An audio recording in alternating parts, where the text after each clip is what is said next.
Halo guys, jumpa lagi dengan saya di sini Agung Wahyu. Di sini kita akan sedikit belajar tentang Python. Jadi saya saat ini bukan mau ngajarin atau gimana ya, cuma saya mau sharing aja. Jadi Python ini adalah salah satu bahasa pemrograman yang belakangan ini saya gunakan, dan ini menurut saya adalah salah satu bahasa pemrograman yang sangat uh, luar biasa, banyak sekali manfaatnya yang bisa digunakan di berbagai macam jenis aplikasi. Jadi ya sambil sedikit dokumentasi biar nggak lupa, siapa tahu nanti ada yang apa istilah pengen belajar tentang Python bisa buka-buka video ini, dan semoga bisa membantu buat yang lagi pengen belajar soal Python. Oke, let's go, langsung aja kita mulai. Jadi di sini saya sudah mempersiapkan file Jupyter Note yang sudah saya siapkan sebelumnya. Jadi di sini saya nggak ngebahas tentang bagaimana instalasi Python atau bagaimana cara konfigurasi Python ya. Jadi saya anggap yang nonton ini sudah punya Python di komputernya masing-masing. Untuk referensi bagaimana instalasi Python dan setup Python seperti apa di lingkungan Windows, Linux ataupun Mac, bisa bisa ditengok di tutorial-tutorial lain di YouTube, banyak banget. Jadi di sini kita mulai dari halo. Oke, jadi saya sudah siapkan di sini file Jupyter Notebook yang sudah saya susun sebelumnya. Di sini untuk saya belajar Python, untuk mengenal bagaimana struktur Python, bagaimana cara menuliskan variabel di Python, menuliskan fungsi di Python, melakukan perulangan dan segala macam di Python. Saya akan menggunakan Jupyter Notebook karena saya pikir ini lebih interaktif, enak, jadi kita nggak perlu gonta-ganti layar, hasilnya bisa langsung dieksekusi di tempat dan kita bisa lihat hasilnya langsung ya. Jadi kita pakai Jupyter di sini. Nah, bagaimana instalasinya bisa dilihat di tutorial lain di YouTube, banyak kok. Jadi kita mulai dari hello. Jadi pertama kita akan kenal dengan Jupyter. Jupyter adalah free software, open standard, dan web service for interactive computing across all of programming language. Sebenarnya Jupyter ini nggak cuma buat Python ya, bisa buat bahasa pemrograman lain. Cuma kali ini kita gunakan khusus untuk belajar Python. Kenapa kita pilih Jupyter? Karena ya pertama free web service, dia nggak perlu install atau nggak perlu tampilan GUI khusus, bisa running di berbagai macam platform, enak buat dicoba buat coding-coding. Ini juga bisa run as server, jadi misalkan kamu punya Jupyter Notebook di sebuah komputer di cloud atau di kantor kamu, terus kamu akses di rumah, ini bisa. Jadi misalkan kamu di rumah punyanya laptop, sedangkan kalau coding Python pengennya kamu ngolah data yang besar, kamu bisa tinggal aja itu si server Pythonnya di kantor, kamu akses lewat Jupyter, kamu mainkan Jupyter kamu lewat laptop di rumah, itu bisa banget. Makanya kenapa saya pilih Jupyter ini. Terus yang berikutnya bisa inline documentation. Ini disusun dengan menggunakan apa istilahnya markdown. Jadi dengan menggunakan markdown, jadi kita bisa bikin inline documentation seperti ini. Oke, pertama kita langsung mulai bagaimana mencetak pesan di layar command prompt atau di sebuah program dengan menggunakan Python. Jadi kalau kita jalankan di sebuah program.py, jadi kalau menuliskan program Python, kita tulisnya adalah program itu .py, misalkan seperti ini. Oke, kita create new file di sini, Python file.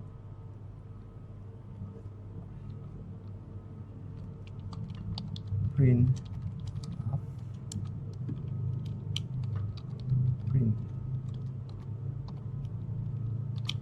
hello. terus kita simpan di desktop misalkan.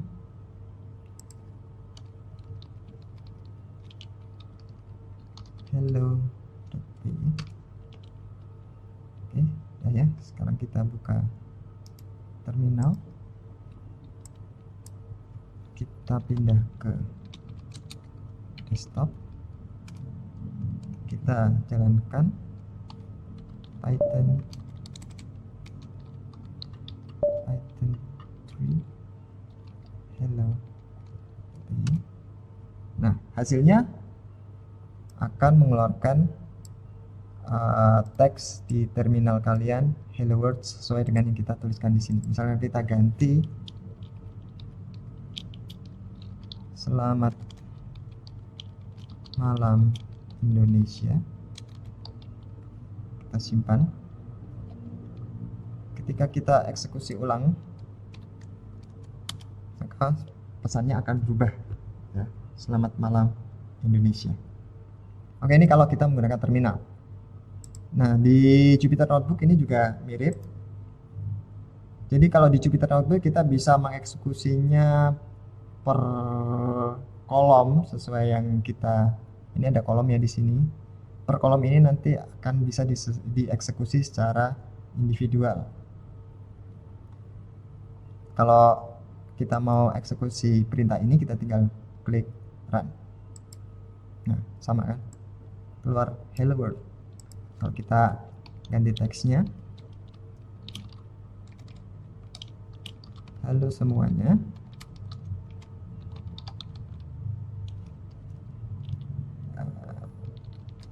maka akan ketika kita eksekusi ulang lagi, kita akan mendapatkan hasil yang berbeda.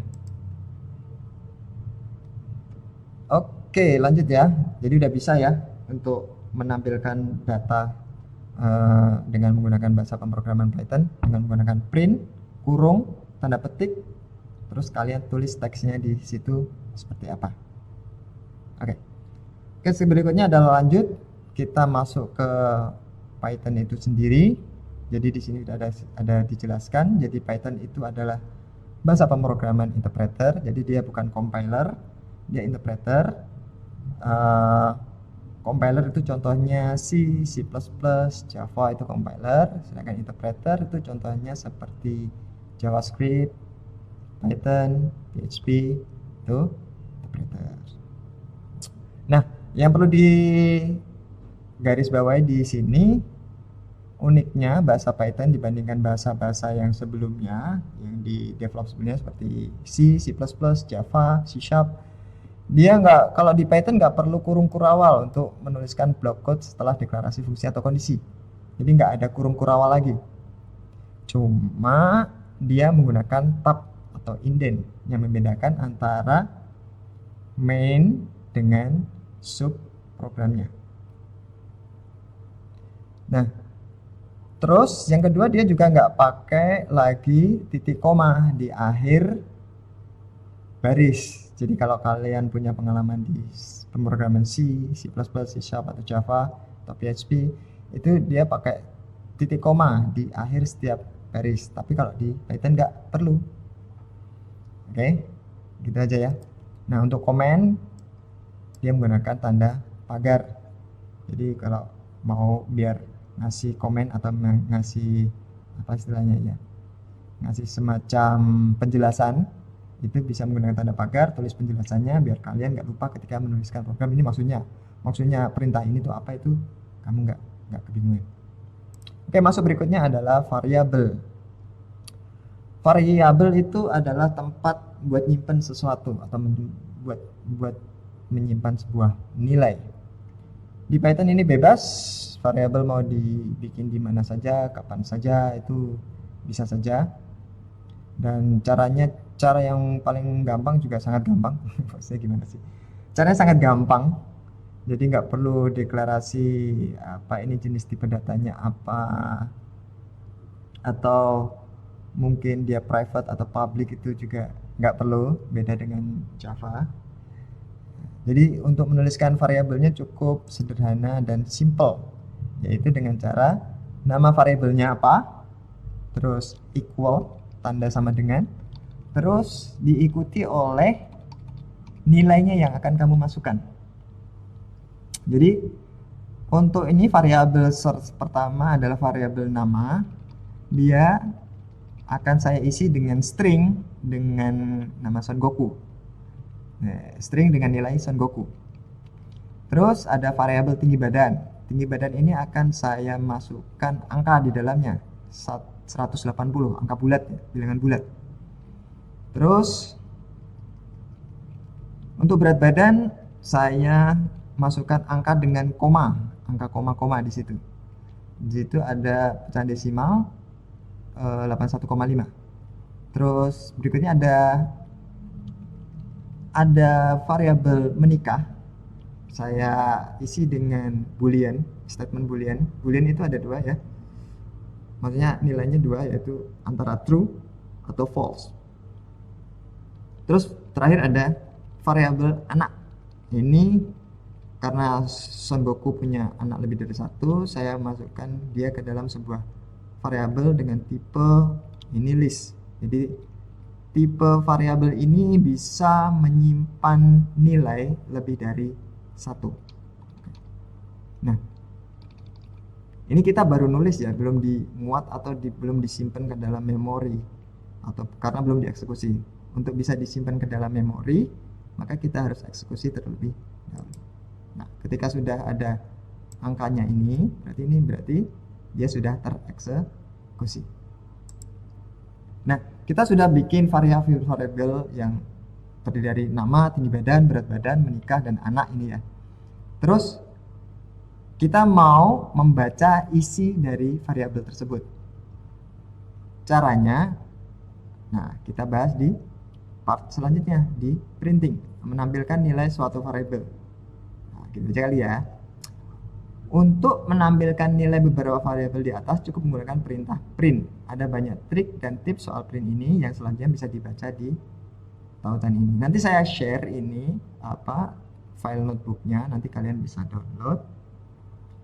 Nah, kalian bisa coba-coba sendiri, atau mungkin kalian bisa ketik satu persatu juga boleh. Sama ya. Jadi untuk mengeluarkan nilai variabel tinggal menggunakan perintah print atau mencetaknya ke dalam layar cukup menggunakan perintah print. Dari print ini diikuti tanda kurung, terus yang ada dalam tanda petik ini adalah string yang kita tuliskan, kita hardcode. Ini kita tuliskan begitu saja ya, yang nanti juga ketika dieksekusi dia akan tampil apa adanya. Terus kita ikuti dengan variabel nama. Jadi kita tadi udah nyimpen data nama ya, data Son Goku ke dalam variabel nama. Kita tinggal panggil aja nama variabelnya nama. Yang sebelumnya antara string dengan variabel ini dipisahkan tanda koma. Terus kita mau tambahin lagi nih di sini. Dan tinggi badanku adalah ini nilainya seperti yang kita sudah masukkan ke variabel tinggi badan tadi. Jadi antara string dan variabel dipisahkan dengan tanda koma. Begitu kita eksekusi, yang muncul adalah boom. Halo, namaku Son Goku dan tinggi badanku adalah 180 cm. Jadi variabel nama ini bernilai Son Goku dan variabel tinggi badan ini bernilai 180 sesuai dengan yang kita masukkan di bagian sebelumnya. Ada cara yang lebih elegan dengan menggunakan printf. Kalau di C itu printf ya. Kalau di sini print dalam kurung kasih tanda F dulu di depannya, jangan lupa. Tinggal tulisin aja, halo namaku nama dan tinggi badanku adalah tinggi badan. Jadi kita nggak perlu repot-repot lagi. Kita lebih efisien dalam menuliskan koma dan tanda petik. Jadi kita kayak nulis langsung aja, halo namaku nama dan tinggi badanku adalah tinggi badan. di mana variabel yang kita maksudkan atau di mana bagian variabel kita apit dengan kurung kurawal seperti ini. Jadi kurung kurawal ini menandakan kalau nama ini adalah sebuah variabel. Yang nantinya juga kalau kita eksekusi hasilnya akan sama. Halo, namaku Son Goku dan tinggi badanku adalah 180. Ini kurang sentimeter ya, harusnya tambah sentimeter di sini. Sentimeter. Oke, good. Jadi gitu, untuk print kita sudah belajar bagaimana membuat variabel, memasukkan nilai ke dalam sebuah variabel, dan mencetaknya atau menampilkan nilai variabel itu ke layar dengan cara yang seperti sudah saya tunjukkan tadi. Langsung lagi kita gas menuju tipe data. Di Python banyak sekali tipe datanya ya. Cuma kali ini kita akan belajar, nggak akan kita pelajari semua dulu, satu-satu dulu, dikit-dikit dulu, mulai dari yang telah kita buat tadi. Jadi kita udah buat 5 macam variabel dengan 5 macam tipe data yang berbeda. Dari mana saya tahu? Ya karena dari bentuknya aja udah beda-beda ya ini. Ini kemungkinan ini tipenya juga akan berbeda-beda. Sekarang kita buktikan aja. Ini adalah salah satu cara untuk mengetahui tipe data, yaitu dengan ini apa adanya ya. Tipe data dari variabel nama adalah ini, saya mau mencetak sehingga nanti hasil keluarannya lebih jelas. Untuk mengetahui tipe data cukup menggunakan perintah type dalam kurung nama variabel yang akan kita cek jenis tipe datanya. Kita eksekusi. Nah, tipe data ini sama ya. Ini tipe dari variabel nama adalah str, string. Jadi ini kalau berupa rangkaian huruf, rangkaian kata ini adalah tipenya string. Sedangkan untuk tinggi badan tipenya adalah integer. Integer itu bilangan bulat. Bilangan bulat itu seperti ini, nggak ada komanya ya. Nah, tipe data berat badan adalah float. Float ini dia bilangan-bilangan yang ada komanya, nggak, makanya seperti itu ya. Itu tipe data float. Terus tipe data variabel menikah adalah bool. Bool ini dari kata boolean. Boolean ini antara true atau false nilainya. Terus yang terakhir adalah tipe dari variabel anak adalah list. List itu dalam bahasa Inggris yang terjemahannya di bahasa Indonesia berisi daftar. Daftar itu berarti banyak item yang ada di dalamnya. Cara menuliskan sebuah list adalah menggunakan kurung kotak, di mana setiap elemen dari list, kalau dia adalah string, maka dia diapit oleh tanda petik. Kalau dia integer ya tinggal dituliskan nilai bilangannya. Kalau float juga tinggal ditulis sesuai bilangannya, atau kalau bool juga tinggal ditulis true atau false, di mana tiap-tiap elemennya dipisahkan oleh tanda koma. Jadi seperti itu. Ini sudah ada penjelasannya ya. Nah, dari tipe-tipe data ini gak ada yang spesial atau biasa-biasa aja, hanya string, integer, float, dan boolean. Nah, yang agak beda yaitu tipe data list. Karena di tipe data list ini nilainya bisa lebih dari satu dan bisa macem-macem, nggak cuma string doang atau integer doang, bisa mix. Terus tipe data ini bisa diakses misalkan kayak tadi ya. Ini kan ada isinya Son Gohan dan Goten. Kita bisa akses Gohan aja, kita mau nyari, oh ini isinya semuanya apa, kita bisa tahu. Atau isi yang pertama itu apa, isi yang kedua itu apa, kita juga bisa tahu. Oke. Nah, sekarang kita lebih fokus ke tipe data list. Untuk tipe data list ini ya kita bisa lihat di sini ya. Untuk mengakses indeks tertentu cukup dengan cara nama variabel diikuti kurung kotak dengan nomor indeksnya. Nomor indeks dimulai dari angka 0. Jadi ini ada nilai isi dari variabel list ini ada 2 item di dalamnya. Indeks ke 0 adalah Gohan, indeks ke 1 adalah Goten. Jadi semuanya dari 0 ya. Dimulai dari 0, sama kayak Pertamina. Dimulai dari 0. Terus nah ini kalau kita eksekusi ini sama ya. Ini print anak berarti dia akan mencetak isi variabel anak apa adanya. Nanti kita lihat outputnya seperti apa. Yang kedua adalah mencetak, kita dahului dengan string. Anak pertama bernama .2, terus kita ini adalah variabel. Kita hanya mau mengakses indeks ke 0 atau isi nomor pertama. Kita eksekusi.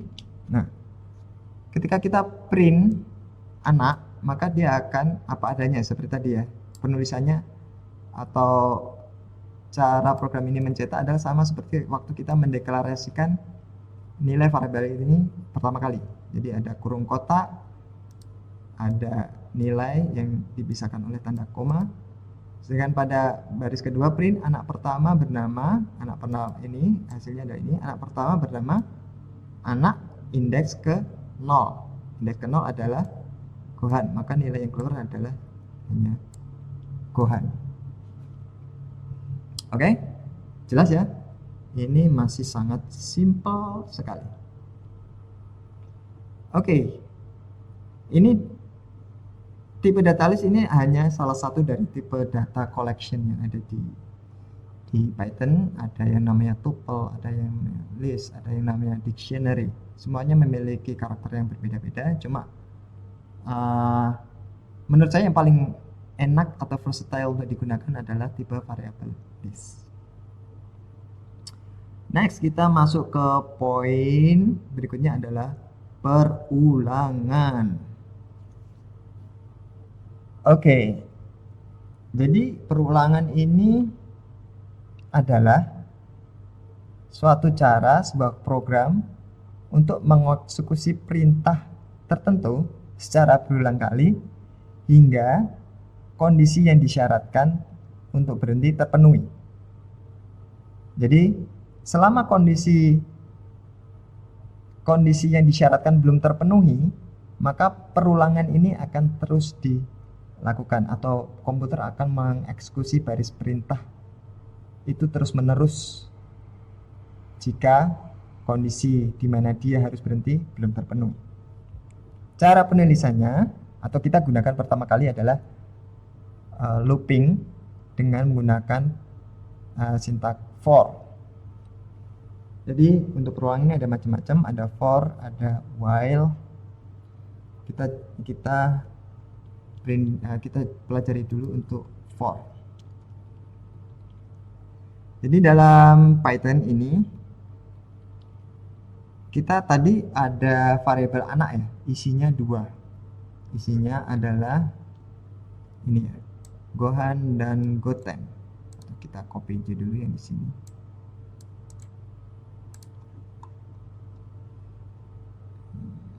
Kita kasih komen biar nanti nggak tereksekusi. Oke, variabel anak ini isinya Gohan dan Goten. Kita mau mencetak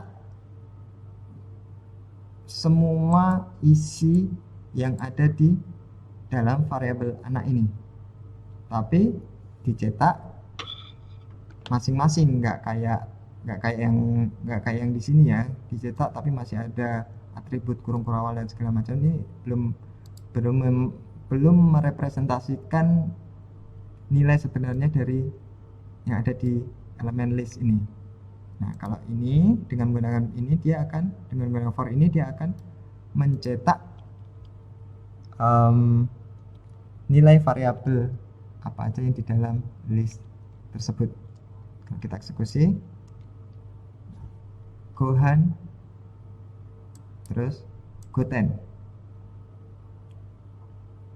Jadi maksudnya setiap X di dalam anak, X ini adalah setiap nilai yang di dalam anak, yang ada di dalam anak,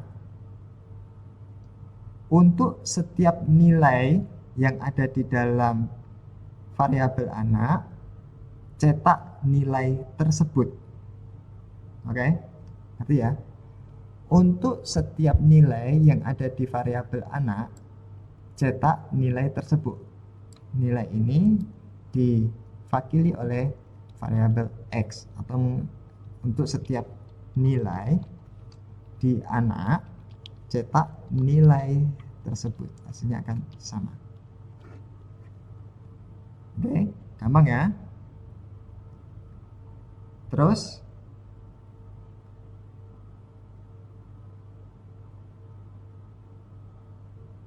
kita juga bisa menggunakan bentuk for yang lain. Misalkan kita bisa melihat juga jumlah nilai yang banyaknya nilai yang ada di dalam variabel ini juga bisa cetak dengan menggunakan len dari kata length. Cuma kalau length kan kebanyakan kepanjangan, cukup menggunakan 3 huruf pertama len diikuti oleh variabel yang ingin kita lihat. Terus diikuti dengan for X in range 0 sampai jumlah anak, print anak ke X plus 1 bernama anak X. Ini maksudnya gimana? Oke. Nah, hasilnya ketika dieksekusi akan seperti ini. Untuk setiap X ini nilai yang saat ini adalah, kalau tadi kan nilai langsung ya, ini X ini adalah indeks. Kita ganti X menjadi indeks biar lebih gampang.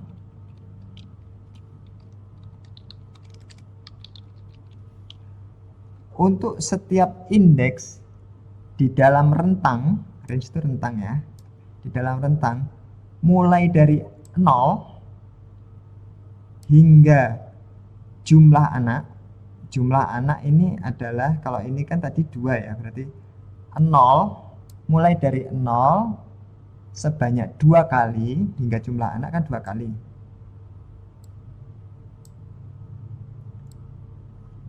Jadi cara membacanya, untuk setiap indeks pada rentang dimulai dari 0, untuk indeksnya yang nilainya 0, dengan stepping sebanyak 2 kali, berarti nanti ada, kalau 2 kali berarti step pertama adalah 0, step kedua adalah 1. Cetak anak ke indeks, indeksnya kan mulainya dari 0. Anak ke indeks plus 1 bernama anak, atau ini kan variabel list. Variabel list dengan indeks sesuai dengan indeks. Jadi ini perulangannya mulai dari 0. Berarti ini untuk perulangan pertama nilai indeks ini adalah 0. Ini adalah 0. Jadi nanti harusnya keluarnya adalah ini, anak ke 1 bernama Gohan. Atau biar nggak bingung, kita hapus ini ya. Anak ke 0 bernama Gohan, jadi indeks ke 0 adalah Gohan.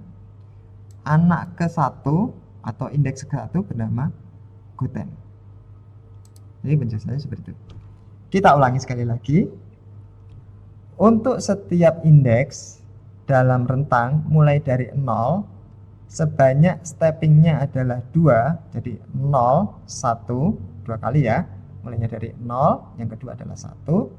Cetak anak ke indeks, indeksnya 0 untuk iterasi pertama bernama variabel anak dengan indeks 0 adalah Gohan. Berikutnya untuk iterasi berikutnya, iterasi kedua, anak ke-1 bernama Goten. Cukup jelas ya. Kalau nggak jelas nanti di kolom komentar saja. Selain itu ada juga bentuk perulangan dengan while. Jadi while ini kita deklarasikan dulu kondisinya di atas untuk yang harus dipenuhi, atau selama ini belum dipenuhi, dia akan terus mengeksekusi perintah yang ada di bawahnya, subkode yang ada di bawahnya. Secara umum seperti ini. While index, kita masukkan indeks. Kita mulai dari indeks berapa sih? Kita mulai dari indeks 0. Selama indeks kurang dari jumlah anak tadi adalah ini, len anak, ini nilainya 2. Selama indeks kurang dari 2, dia akan mengeksekusi perintah ini. Dia akan cetak anak ke indeks. Kita hapus ini. Anak ke indeks bernama ini, sesuai dengan variabel anak dengan urutan indeks yang keberapa. Nah, untuk perintah while ini jangan lupa untuk indexingnya, jangan lupa di increment atau dinaikkan 1. Kalau enggak dia akan looping terus. Dia akan looping terus karena kondisi indeks lebih kecil dari jumlah anak ini terus terpenuhi, makanya dia akan looping terus. Dia akan berhenti kalau indeksnya sama dengan jumlah anak atau lebih besar dari jumlah anak. Jadi kita harus increment jumlah indeksnya. Jadi untuk baris pertama dia akan untuk iterasi pertama dia akan eksekusi ini, baris ini, dengan kemudian dia menambahkan nilai indeksnya, sehingga untuk iterasi kedua indeksnya sudah menjadi 1 nilainya, yang semula 0 sudah 1 karena sudah bertambah 1. Terus di eksekusi kembali ini, nilai indeksnya ini sekarang sudah berubah 1, dan ini juga sudah berubah menjadi 1. Terus pada baris berikutnya dia akan mengincrement nilai indeks menjadi 2, sehingga ketika masuk ke sini lagi dia sudah 2, dimana ini tidak memenuhi persyaratan ini, karena 2 tidak lebih kecil dari 2, maka programnya akan berhenti atau loopingnya akan berhenti. Oke, cukup jelas ya? Saya kira cukup jelas. Nanti kalau nggak jelas silahkan tanya di kolom komentar. Oke, sekarang adalah yang terakhir dari sesi ini, yaitu pernyataan kondisi. Kondisi ini adalah jika kondisi A, maka konsekuensinya muncul B, gitu ya. Jadi ini kita combine untuk contohnya. Untuk contohnya kita kombinasi dengan looping.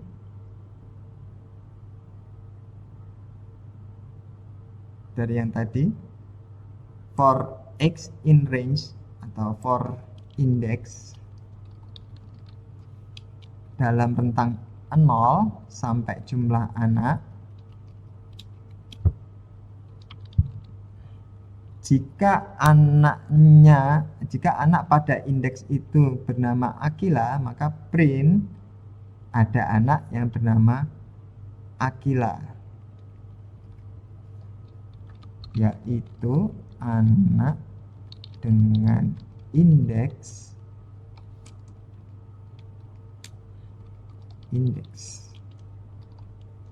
Oke, sekarang kita jalankan.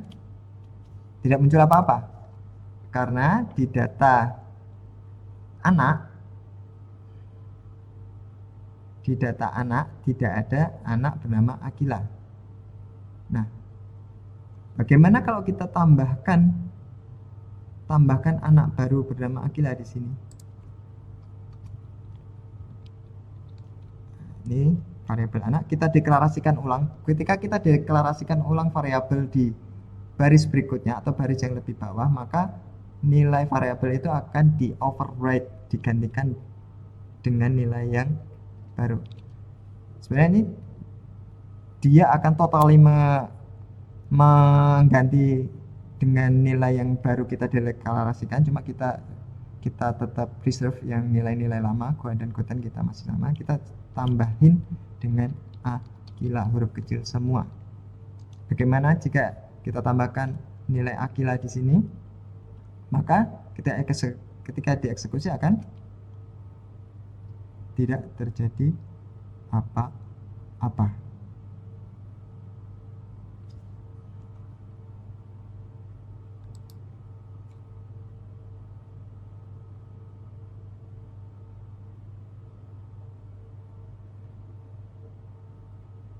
Kenapa tidak terjadi apa-apa?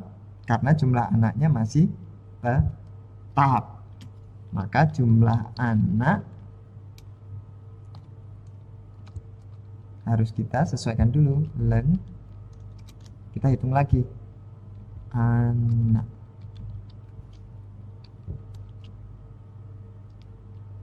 Masih belum bisa. Oh, ini salah. Bentar. Bukan hanya sekedar jumlah, tapi harus jumlah anak. Nah, ada anak yang bernama Aquila, yaitu anak dengan indeks 2. Bagaimana kalau Aquila kita pindahkan ke depan?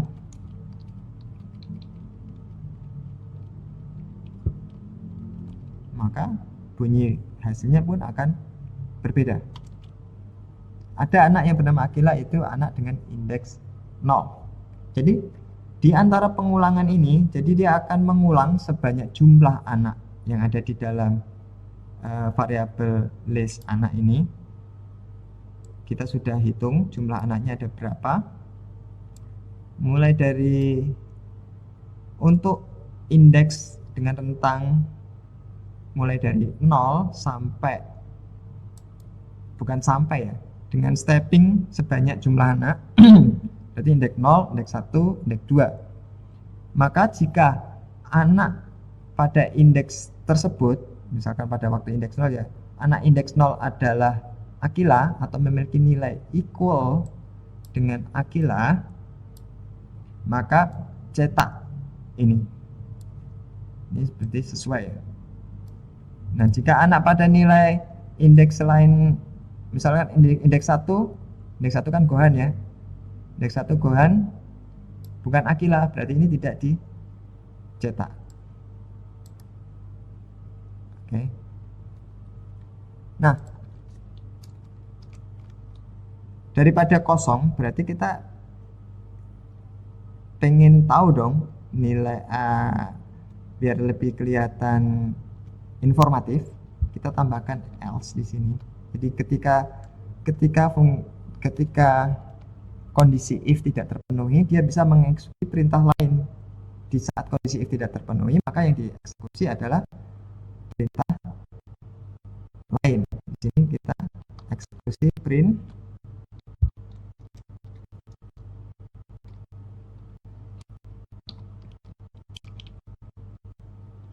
f, agak beda ya. Anak dengan indeks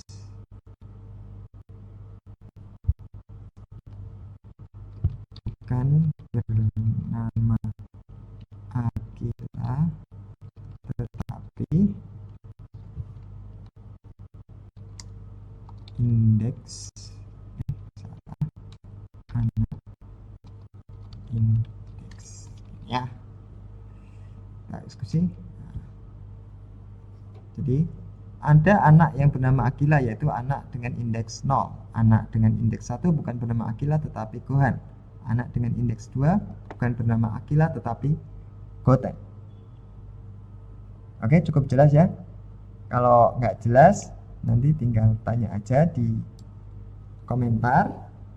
Nanti saya akan coba jawab. Sekian dulu pertemuan kali ini. See you, sampai jumpa di pertemuan berikutnya. Bye.